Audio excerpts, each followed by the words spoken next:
Morning, everyone. Welcome to the latest webinar from Aspria. Are you ready for AI? An introduction to Microsoft Copilot.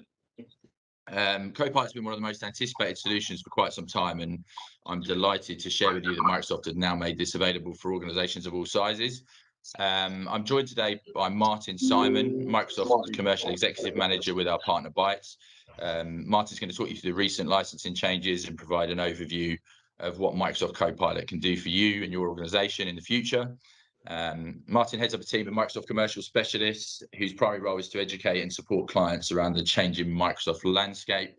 Martin's also joined by his colleague Pierre, who's going to be available at the end for Q&A as well. So thank you all for taking the time out of your day to join us at this webinar. I'm excited to hear more about Copilot and particularly the changes they've made around making it available for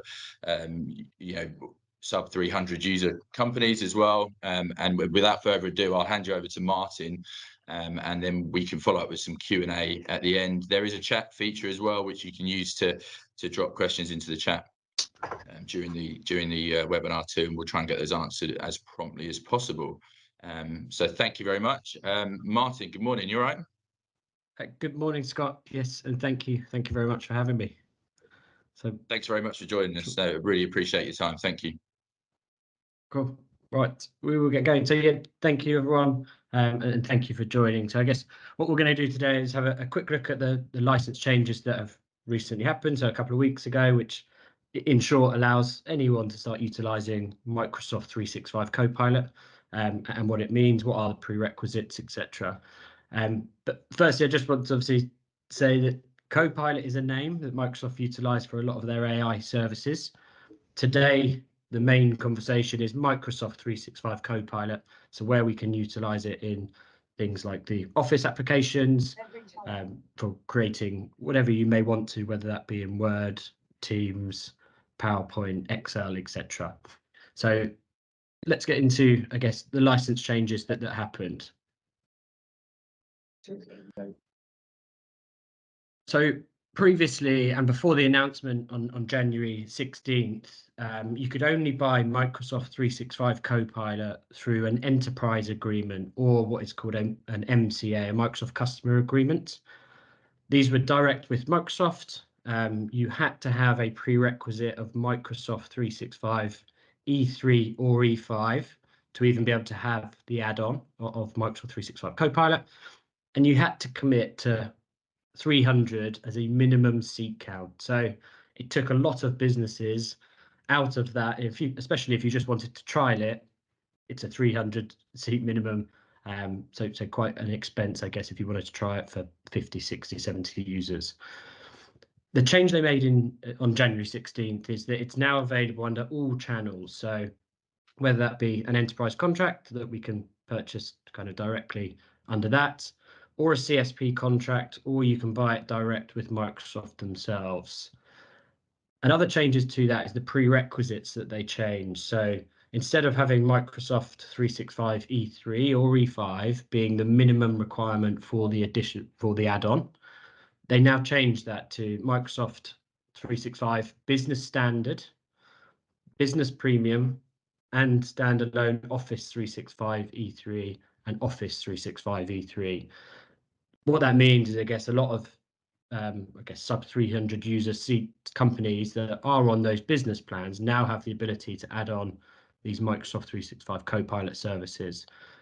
And anyone with Office 365 don't need to step up to the M plan to be able to actually start utilizing these services as we move forward. And with that, obviously, they took out the minimum seat count. So now you can order as many or as little as you want to. So helping you as a business start to trial it within the business for maybe, I don't know, 5, 10, 15, 20 users, depending on the size of your business. But you can start rolling that out. And I guess from that perspective, personally, if you're going to roll that out and start trialing it, it would be good. And I think it's a good thing to have that in different business units throughout the company, just so that you get a different understanding of how people utilize their modern workplace apps, and how Microsoft 365 Copilot can help those users within those different parts of your business as well. So hopefully that makes a bit of sense around that change. The change is a really good thing, allowing anyone to kind of start utilizing these AI services as we move forward. So another Microsoft slide, and you may have seen some of these before, and you might have been inundated with a lot of Microsoft slides in regards to Microsoft 365 Copilot. But I think it's quite an interesting one because we always want to know what the return on that investment is when we're paying $30 a user a month. So in short, to get the return on investment, a user would need to save 54 minutes a month in productivity to get the return of that $30. So obviously, as we move up and people are saving more time month on month, you can see the difference in the ability to get that return on investment, especially if someone's saving 2.5 hours a month, for example, so at that higher end. You could save more. It obviously depends on what you're utilizing it for and what you're doing with it as well. But I think always quite a good stat to have conversations around. So obviously, as I mentioned, a lot of these slides are from Microsoft, and it's kind of their stats that they're bringing in. But as an employee of Bytes, I'm on the trial of Microsoft 365 Copilot in our company, and we were given a form to fill in about how we utilized it and what we thought about it. So with that, obviously, we created a nice word cloud, but it was interesting in all the different, I guess, parts of the business that found it useful in different ways, how they found it. Can it make their life simpler? Did it help with parts of their jobs, their notes, their team meetings, grammar, for example? So it was quite interesting to see what we discovered, I guess, from internally at Bytes of our utilization of it and how our employees were using it. So I guess one of the big ones for me was Learn. I put that in there because I use Excel a lot as a commercial specialist. The way I use Excel today, I will probably have to change it slightly to get the most out of Microsoft 365. However, when I'm looking at things like, I don't know, blog posts or blogs that I need to write or presentations that I could have to create for customers, etc., the speed and efficiency that I get from that is very useful to me. I'm not the best speller in the world as well, so it does definitely help with my grammar and spelling throughout that. But I think it's always quite a powerful slide that we've created, I guess, internally. And this isn't a Microsoft words on here. This is people from Bytes and an understanding of that. So hopefully things like that are useful. And again, I guess some more feedback that we had internally of how people are using it. So yeah, notes was a big one for us. I guess when you're trying to scribble down notes on a Teams meeting, they can be a bit messy as such, and some things don't make sense. But utilizing Copilot on a Teams meeting and having action plans for each of the users on that call and a whole summary of everything that's within it is pretty useful and well, not time consuming at all. We know who is got to do the next actions and moving forward. So certainly helps with that productivity as we move forward with that.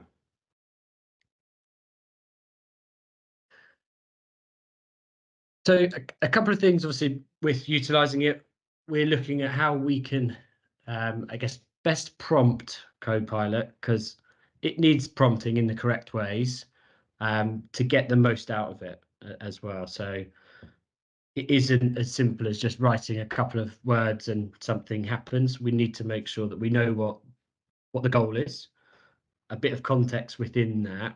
Where can we pull that source from? Is it from a Teams chat that we had internally? Is it from a customer call that we also had as well? And then how can we, in effect, get the most out of it? And what do we expect from the prompts that we give it and the actions that we want off the back of it? So there is a learning curve to be able to utilize it. But I think as we grow, we will start to understand more and speed up the prompts that we start putting into these items, whether that be a blog post, a PowerPoint, an Excel table, etc. So as we move forward, we know that we need to start changing potentially a little bit in the way we work as well. So again, for anyone that has it today or is looking to start utilizing it and start trialing it within their business, there's a couple of things that we need to look at and keep in mind as well, and hints for your users to start utilizing it. Once we've gone through a couple of these, what we'll also do is look at, from a services point of view, what we need to look at within the business and the environment to make sure we're getting the most out of these services as well. So obviously within this, we need to know what the limitations of Copilot is. Like I mentioned earlier, the way I use Excel, it won't work in that. I need to change the way, or potentially change the way I do that to get more assistance from Copilot within that Excel document. We have had it before and been kind of testing it as well. We need to be professional. We need to be polite to Copilot. It does respond to, I guess, being rude to it as well. It doesn't give you the best out of it. Again, it's all to do with how can we prompt it in the best way to get the most out of the service. And we also need to use grammar, so things like quotation marks and anything like that. Also, when we're looking at it, or I don't know, for example, if we're using a blog post, we start a blog post and then we think we can ask Copilot to do it again. You need to make sure it's refreshed to start doing it. Otherwise, it will start looking above to pull down on that. It will think it will be continuing that post, so it will carry on with that. And there's a couple of don'ts. Again, it all comes back to that prompting piece. So again, I mentioned earlier, if we're vague with it, how do we expect it to know exactly what we want if we just give it, I don't know, a 3-letter sentence, for example? Can always be a bit difficult. So we need to make sure that those prompts are utilized correctly to get the most out of it. And again, a couple more in there, slang and jargon. We know in the IT industry, there's a lot of acronyms. Always best to kind of utilize the full names of certain aspects to, again, get the most out of it. So as we look to, I guess, look for our AI journey to Microsoft 365 Copilot, there are a lot of things that we need to do, or you may need to do as a business, to make sure that you are, one, getting the most out of it from that return on investment, and two, kind of securing your data and utilization of it. So the first piece is Microsoft Entra ID, obviously formerly known as Azure Active Directory. We need to make sure that we have a user account within that. It doesn't need to be the paid for one. So as we mentioned earlier, Office 365 can be the prerequisite, but you need to have a Microsoft Entra ID assigned to that user. There are free versions of that as well. So again, something that we need to look at. The users need to be on Microsoft Apps for Enterprise or Apps for Business now, with Business Premium and Business Standard being available as prerequisites. And it also needs to be on the monthly enterprise version, so it can't be on a prior version, to make sure we get the most out of that service within those applications themselves. When we look at data, so all of our data and our company data, where Microsoft pulls it from is SharePoint Online, which obviously is the back end of Teams as well, but also the user's OneDrive for business account. So we need to make sure that we have moved that data from on-premises to those cloud services to get the most out of it. It will not be able to pull from on-premise as it stands today. There are rumors that they are trying to get that to work, or will get that to work in the future. However, it's always good practice to make sure we're doing that. But we also need to make sure, if we're moving that data to SharePoint Online or OneDrive for Business, that it's quality data and we've cleaned that data and we're not just moving data for the sake of it as well. So again, something to kind of consider as we move forward in that AI journey. So where it uses Microsoft graph, again, most of this is all done in the back end, but gives you kind of access and content to all of those data sources that Microsoft 365 is pulling from. So yeah, it's how it kind of pulls all the data from everywhere to give you the answers or productivity creation that we want to. And then I guess finally, we need to look at kind of a trusted framework for our security and privacy policies. So today, for example, if you are an on-prem file server, I may not know how to get to payslips, going through all the folders. But if that went straight up to SharePoint Online or OneDrive for Business, and I had access to those, I could search them because it pulls from the entire environment. So we need to make sure that policies are in place for all of that data. Labeling is in place for all that data so that we are securing kind of personal data and company data for the specific user's access as well. So something to really consider as we move forward, especially when we're moving to cloud for those services. But happy to obviously have conversations in regards to any of those pieces that we need to get ready for that journey. If you are already there and all happy, then let's get going with Microsoft 365 Copilot and see how it can be utilized within your business. Martin, I think there were some really, really interesting points there, particularly around the data security and the protection of the data that's required and the preparedness for Copilot as well. So here at Espria and in partnership with Bytes, we've got a team of Microsoft experts and lots of experience to discuss those particular parts of the discussion Martin raised around security and compliance and ensuring that you're at the latest version of Windows, etc. So happy to have further conversations post the webinar as well, and we'll send out some follow-up as well. But I'd like to open the floor up now to everyone on the call to ask questions of Martin, myself, Pierre, and hopefully we can get those answered. If I read out the first one, there's a question from David. So Martin, is there a usage cost once Copilot is set up in a tenant? No, there isn't. So it is a per user subscription. So each user utilizing that service would require a subscription. There is no additional cost above and beyond that to have that Microsoft 365 Copilot service. One from Matt Bailey. If the client has an academic-based Microsoft agreement, can they still utilize Microsoft 365 Copilot? Yes, they can. So that slide was a Microsoft slide, but Matt. So so A3 is also a qualification.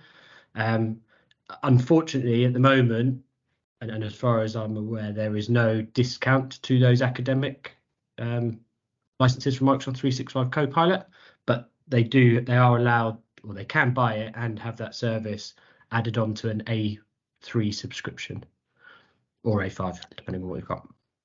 Great. And then I guess in the same breath, is the same true for non-profit organizations? Correct. Yes. Yep. It would be the same. Also, I've got a couple of questions. Sorry, Martin. A couple of questions in Q&A from David Letts. The first one was: is there a usage cost once it's set up within your tenant?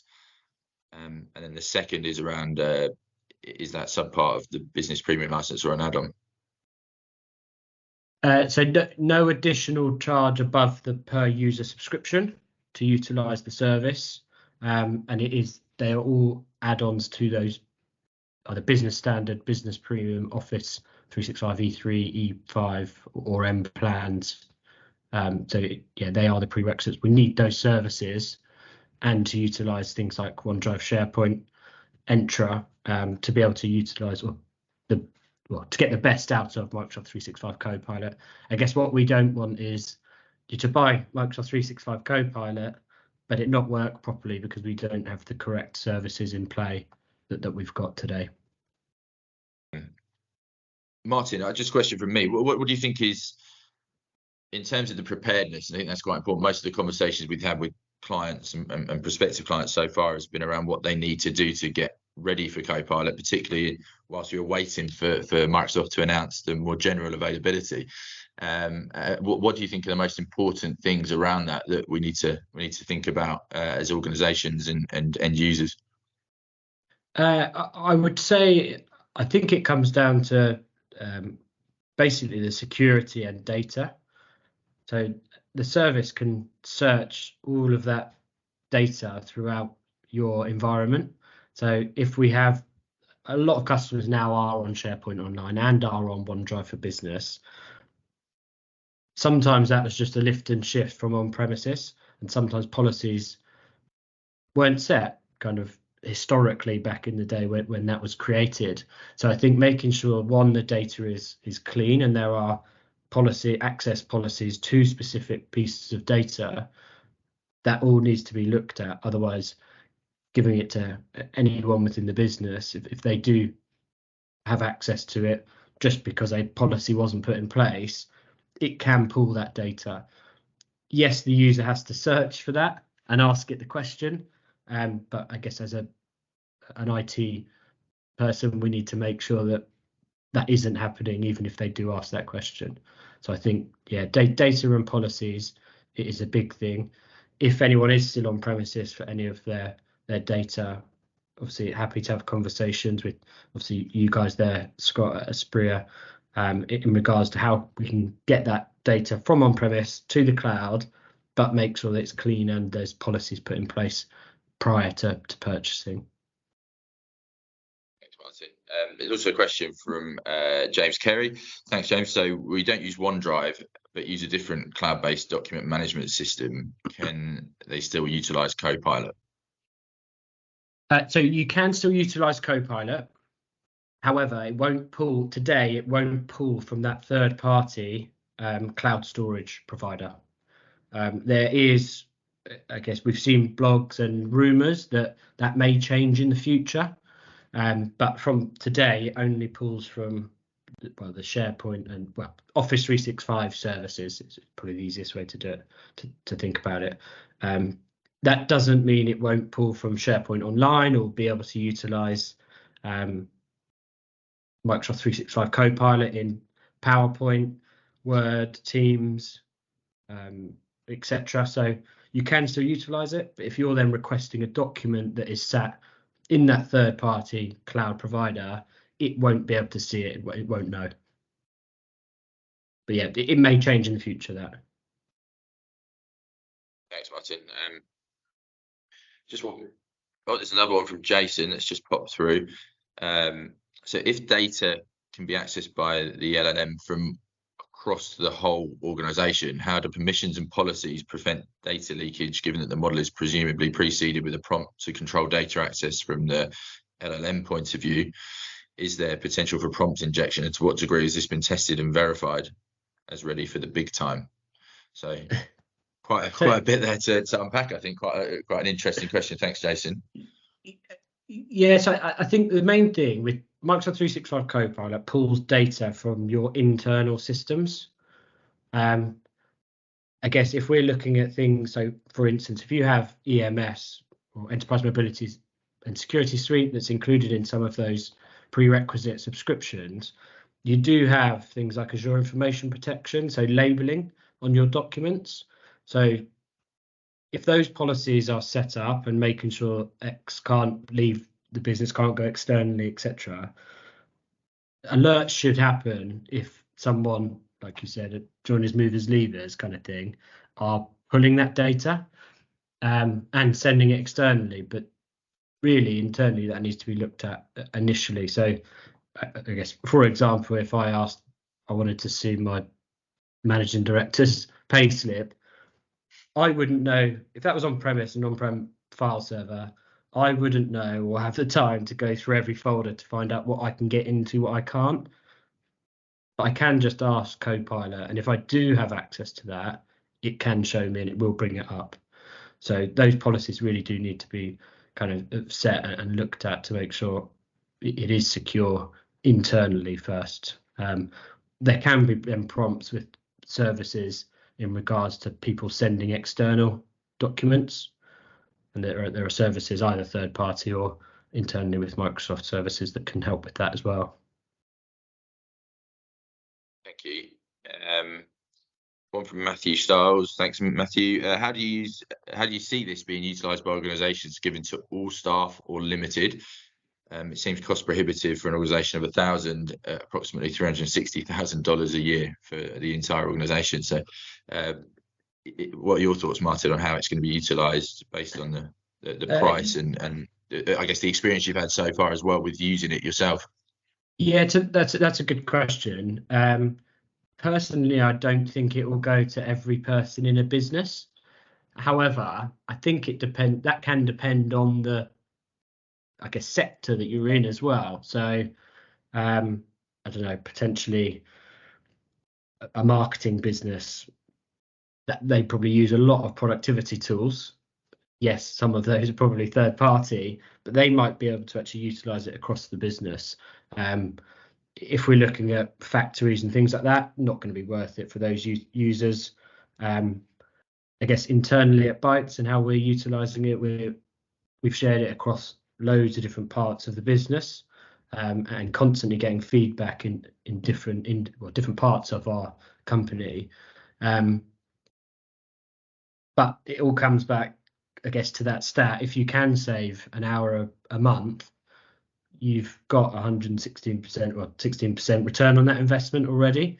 So yeah, it's something that would need to be looked at and have user profiles added in. I think there are probably a lot of people in our business that wouldn't benefit as much as others, but potentially overall we might see a return on investment in total. Thank you. And another question from Andrew Havlovich. And what tools or frameworks are available to assess the security of your network when Copilot is activated, Martin? That is probably someone required more technical than I am. But personally, I would go and speak to some security specialists. Whether that at Spree, or we can obviously support with those conversations. It's going to come down to data security. So having those conversations is paramount, I would say, before deploying it. Yeah, it's a very good point. We've already started having conversation with clients here at Spree.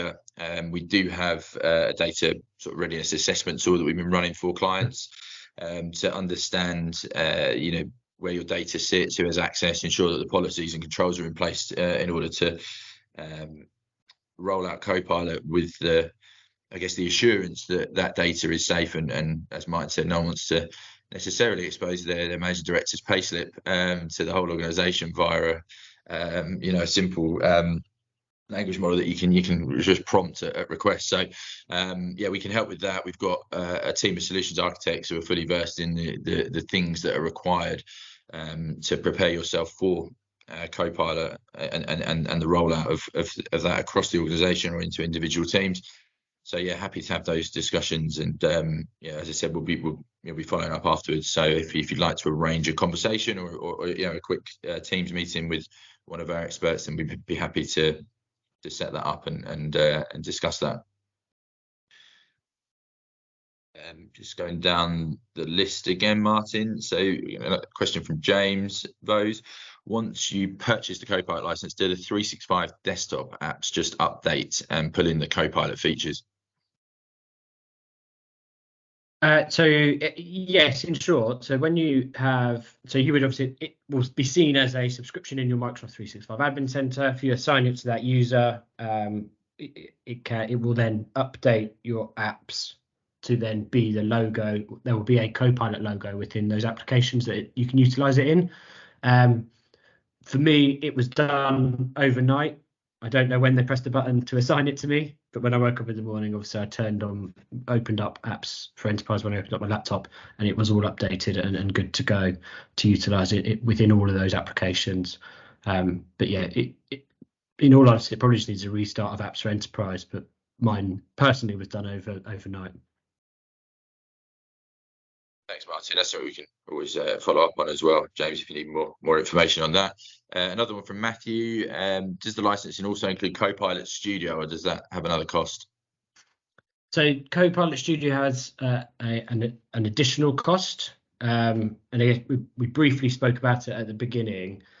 Copilot is the name for AI services at Microsoft. Microsoft 365 Copilot is one subscription. We also have Security Copilot, which is coming out, we believe, like March, April time. There is Copilot Studio, which is available now to purchase. That is a paid-for subscription. There's Windows 11 Copilot, which is a free subscription that you can utilize. There's things like Copilot for Sales, which actually is a name change from what used to be Viva Sales. There is going to be a Copilot for Power Platforms as well. Those services have actually been pushed out to Power Apps and Power Automate already. It basically can help you create those Power Apps or Power Automations much quicker and have a knowledge around how you're creating it as well. That's a free service as part of the additional services that you get with Power Apps and Power Automate. So yeah, there is loads of Copilots, and you will hear Copilot a lot. Just make sure we know which one we're kind of talking about. But yeah, Copilot Studio does have an additional cost. Yeah, I think following on from that, Peter O'Connor's asked that, within Microsoft Copilot, there is the availability of this Copilot Studio, and what sort of skill set do you need in the IT team to take advantage of this tool set? And do you have, the experience of being able to customize Copilot to specific functions using this tool set, and what the challenges needed to overcome to take advantage of this capability? Might we need to follow up with some of the technical guys as well, maybe, Martin? Yes, it would be. I haven't looked at it within the admin center just because of my role, I'm afraid. I'm not allowed in there. But yeah, I think it is just one service, but I would imagine you'd be able to, again, like many services, have toggles on how it wants to be utilized. Yeah, it's something we can take off from a technical aspect for you. Yeah, so I'll ask one of the technical team and come back to you with a more detailed answer on that, because both Martin and I are probably knowing it technical enough to answer that. So I think there's a great question from Neil Patel here. How can we ensure that our data does not infringe on copyright? And is there a discussion regarding the ownership of this data? Good question. So all of the, I guess, data, like copyrights and residency of that data, is within the product terms, and those product terms are constantly updated in regards to all these new AI tool sets that Microsoft are bringing out. There is a lot on that now on kind of Microsoft websites and the Microsoft product terms in regards to your data and what is being generated from that AI or Copilot service. Today, anything you create stays within your environment. So it isn't like someone else, another Copilot user like myself, can then ask it a question and say part of your business and it pulls that data. It doesn't do that. But yeah, there are specific terms. So maybe that's something we can put out in regards to follow up here as well. And where kind of data residency and copyright rules are applied to, well, what Microsoft apply to you as an end user of that service. Brilliant. Thanks, Martin. Thanks, Neil. More questions coming in. So I hope you're not too bored of talking yet, Martin. You've got a water there as well. So there's a couple here. So from Katie Tam. Good morning, Katie. I can't see many of the team members embracing this as we're quite old school. Are you able to provide example for business use cases? Yes. Me personally, I write blog posts, and I'm not the best at writing blog posts. They take me quite a long time to do. So I guess I'm a good case that I have to do that as part of my role. It has definitely sped that up. It doesn't mean it writes it for you and you send it out straight away. It needs to be read and looked over and edited a bit to make sure it is how I want it to come across. But yeah, I guess there are different use cases within it. I would say again, it depends what you're doing as a role. But I think the utilization in things like Teams and Outlook, I think any user would utilize it. because we use Teams so much these days. We use Outlook so much these days that, I mean, even the press of a button or the press of a button on my phone when I'm walking around to summarize an email to see what my actions are on a 20 trail email, that saves me a lot of time scrolling through my phone or my laptop to understand what they're actually asking me as that user that's been sent that email. So I think they're probably the most that would be utilized straight away. But depending on what you do is where you could then utilize it more. But there are a lot of use cases on the Microsoft website as well for the different applications. So if you are a big Word user, there are loads of business cases in regards to that, a big Excel user, a big PowerPoint user, etc. There's plenty of them around. But yeah, for me, it's more Word, Outlook, and Teams. I need to learn more about the Excel side of it to help me as a person and individual. But yeah, there are plenty, and again, we can maybe get that link to those use cases as well. But people need to embrace AI. It isn't scary. It is useful. It can help everyone. So we need to, yeah, let's not call it old school, but modern. Yeah, I think now with the fact that it's the wider availability means that, I suppose, from an end user point of view, Katie and other people, if you're thinking about how it can benefit your business, and yeah, every business is different, every user is different, it might be worth just taking out a couple of licenses for the first year, using those, understanding where that may be, a test group, a small team, just to understand the capabilities before perhaps dabbling in a wider rollout across the entire organization, if that would benefit. So yeah, that kind of leads on to a question from Ashley. I'll come back to Simon's question after that, but Ashley said, can you confirm the price is £25 per user? Mostly only seeing the dollar pricing. So so the dollar pricing, $30 per user per month. I think it comes out with the exchange rate today is 26.45 on an enterprise contract. So yeah, and that is no matter what level people are. Again, from what we've seen as well, no matter what level you are, we aren't seeing discount or program. So it is one of those products that they have set and are selling as is. Yeah. Question for Simon Connolly. Does Copilot carry any type of audit trail, Martin? Not that we have seen yet. I haven't seen anything. Again, I don't know from a technical back end standpoint that what can be pulled from the admin center. I can't see my trail internally of what I've utilized it for. But yeah, again, maybe something we can check with the tech teams. Another question here from Gergely, I hope I pronounced your name correctly. Is there a resource to help with troubleshooting the licensing setup aspect? We should have all the licenses and prereqs to enable Copilot for over a week, but it's not available anywhere. Can we try to troubleshoot it ourselves, or the only option is to contact Microsoft support? So I would, happy to have a conversation in regards to that. I guess it depends on the contract you're procuring through. Yeah. If you have all the prerequisites, I don't see why there is any reason that, depending on your partner, we can't get Copilot for Microsoft 365 through a CSP contract, if that's what you're on today. If you're on an enterprise contract, again, we've got the SKUs for those. They should be available, and once purchased, would appear in your admin center.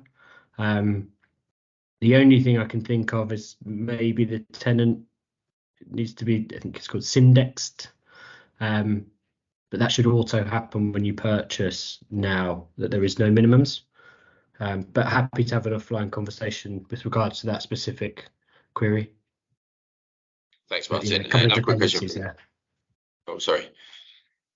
Yeah, another question from Andrew. Does Copilot collect statistical information about how users utilize it? If so, how does Copilot manage the equilibrium between employing analytics for security reviews and avoiding infringement upon user privacy? Again, something we'd need to speak to the technical guys within Admin Center. I personally haven't seen anything in regards to it, or stats of utilization, but we can check. Brilliant. Okay, Yeah, I we would can have come back thought on that one. if it isn't, I would have thought Microsoft will bring that out because they will want to also see those high level stats, no data, Yeah. but stats as such. Yeah, I think we'll definitely see that if it's not there already. Matthew, thanks for sharing the link. I'm sure that's useful. So Matthew said a link with a quick overview in the chat as well. Adam has asked a question, Martin. As you're recording this meeting, can you ask Copilot to produce a top 10 takeaways from this so we can see what sort of output it can give us? We should have thought about that because I think Sarah recorded the meeting and I should have done it on Copilot. So no, because I haven't turned Copilot on. But that's because it's not my recording. No, it's certainly one for the future. Great question, Adam.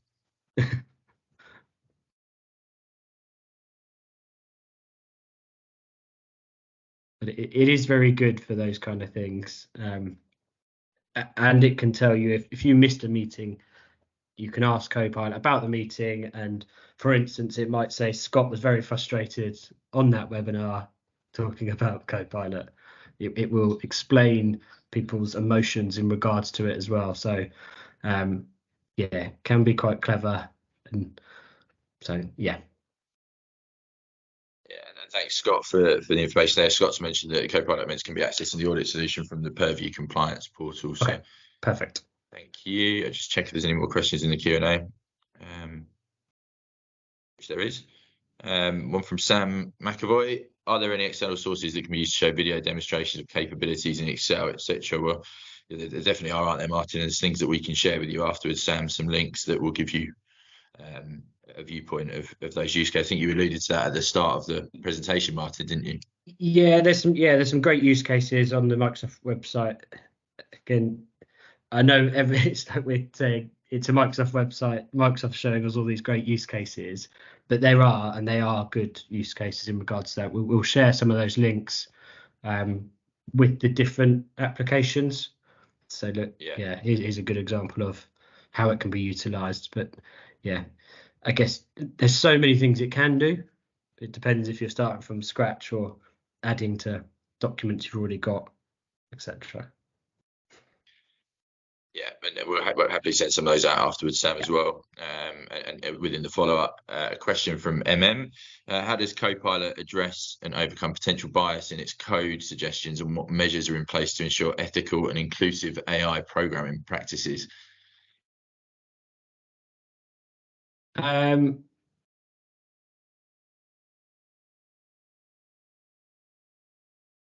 It will be within the terms in regards to that. There are certain ethical practices that are applied from Microsoft. What Microsoft 365 Copilot does is it does learn how you utilize it as a user, though. It depends if you're starting to look at things like OpenAI, where that it doesn't necessarily do that as a user, but you are creating AI services within that OpenAI. Again, there is some data on that from Microsoft with regards to that. I think that's something we can follow up a bit more information as well. I know there's been quite a lot of in the press around kind of the back end processes around the ethical part of OpenAI, particularly, and obviously that has progressed into Copilot. But yeah, we'll come back on that again. I'm not knowledgeable enough to know the answer right now for that, but we'll definitely come back and respond to that question with a bit more detail as well. I'm just looking.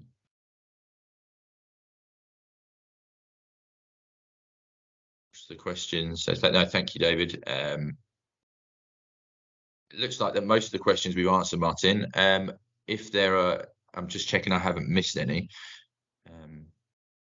Apologies if I had. There's been quite a lot of questions coming through, which is great, and thank you all for your participation in the webinar. It's great when you've got this audience participation and questions coming through. It makes it a lot easier for Martin and the presenters to be able to have a better conversation around it. But are there any further questions before we go? I think we've answered most of these, but happy to answer any more if anyone wants to drop any more into the chat.